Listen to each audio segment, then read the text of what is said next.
Welcome to the Heavy Spoilers Show. I'm your host Deffinition, and you're now locked into the channel where we break down all the latest movies, new game releases, TV shows and comic books. With the release of Star Wars: The Mandalorian on Disney+, it's time to go back to a long time ago in a galaxy far, far away with our new series that'll be breaking down everything that you need to know about the show. Throughout this episode, we'll be discussing the first entry's overall plot, the Easter eggs, and its cliffhanger ending to let you know what could be happening in the future. There will be heavy spoilers here, so if you haven't had a chance to watch the premiere yet and don't want to know what happens, then I highly suggest that you turn off now. With that out of the way, I just want to give a huge thank you for clicking this video. Now let's get into our breakdown of The Mandalorian.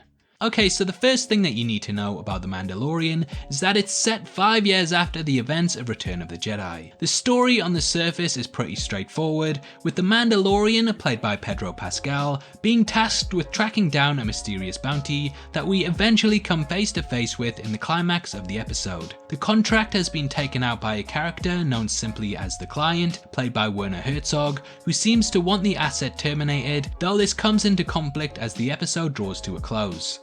We open with the Mandalorian on a snow planet that has many similar scanners to Tatooine, and it also has one of the scummiest places in the galaxy, a bar that we see our titular character taking a target from. It's a great reprise on the original bar scene in A New Hope, with two characters kinda ganging up on our protagonist, but unlike Luke, the Mandalorian isn't here to apologise, and he kills both the villains, trapping one in a door as it's closing. They really should put safety mechanisms on them. It seems like a pretty bad design flaw. Anyway, there's also a return of what could be the spy from A New Hope that snitched on Luke and Obi-Wan, and I took this as the same character as in that film, as they're both clearly connected to the underworld, and the characters have a lot of similarities. Now, from the off, this series instantly recaptures the atmosphere of Star Wars, and whether you love or hate what Disney have done to the franchise as a whole, you can't deny that they nail the tone and look of the original films with this opening entry. This really knocks it out of the park and reminds us from the beginning of just how dangerous these planets can be. The introduction really keeps up the pace, and watching the Mandalorian having to electrify a creature that has attached itself to his ship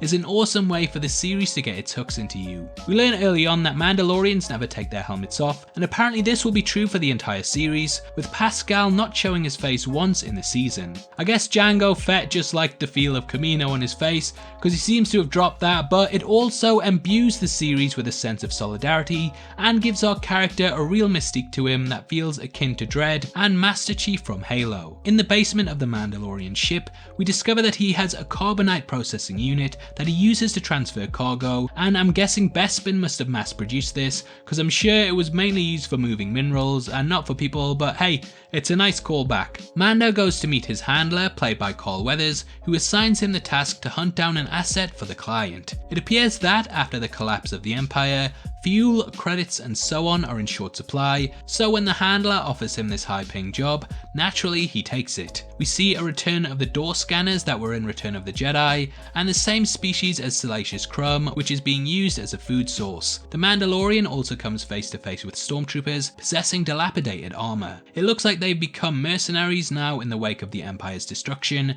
and are working freelance due to their state and fact that their clothes are in disrepair. Now, we don't learn too much about the asset and exactly what it is, but I'll give my thoughts on it later as we get further into the recap. Anyway, the Client seems to be okay with the target being terminated, whereas Dr. Pershing, his ally, wishes to have it brought in alive. It seems like he wishes to study it, and this could be because of its unity with the Force, but I'll get into all that later. Our protagonist isn't the only Mandalorian in the episode either, and we witness a blacksmith with their symbol above their door. In this scene, there's also lip service paid to the Mandalorian purge. Though we don't have all the ins and outs of this, it's clear that our hero lived through it, and the purge was a devastating war that vastly reduced the Mandalorians' numbers. It involved the Zung-Ti, who at one point were allies with the tribe, turning on them and killing them, wiping out warriors, families, children and more. It looks like our boy was hidden during this, and this is how he survived it. After leveling up, he sets off to the planet where the asset is held and runs across someone who says that many people over the years have set off in search of this bounty, but all have failed.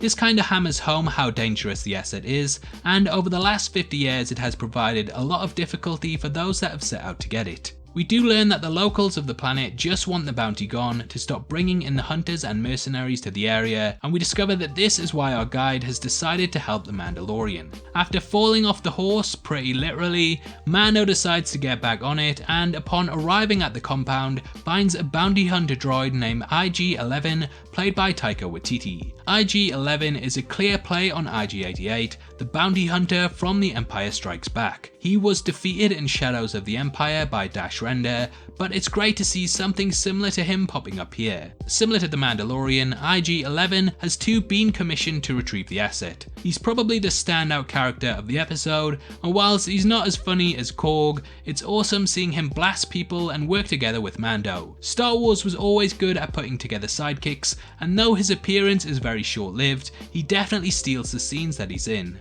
Watching him constantly go into initiate self-destruct mode has a hilarious undertone to it, but it also showcases just how good the Mandalorian is when he's under pressure. Together they manage to make it past the guards and get to the asset, which is revealed to be a baby that is the same species as Yoda and Yaddle. Though it's 50 years old, as we know from Yoda who lived to be 900, this species ages a lot slower than most of the creatures in Star Wars do. IG-11 goes to kill it because his orders have been to terminate it, but Mando shoots the android before he can. Now this makes me think that IG-11 was commissioned by someone other than the client and Dr. Pershing, who didn't really put Mando under completely strict orders to kill it, though there were undertones that the client didn't care either way. The Mandalorian stands over the baby and reaches out his finger, which is when we cut to credits and the episode ends.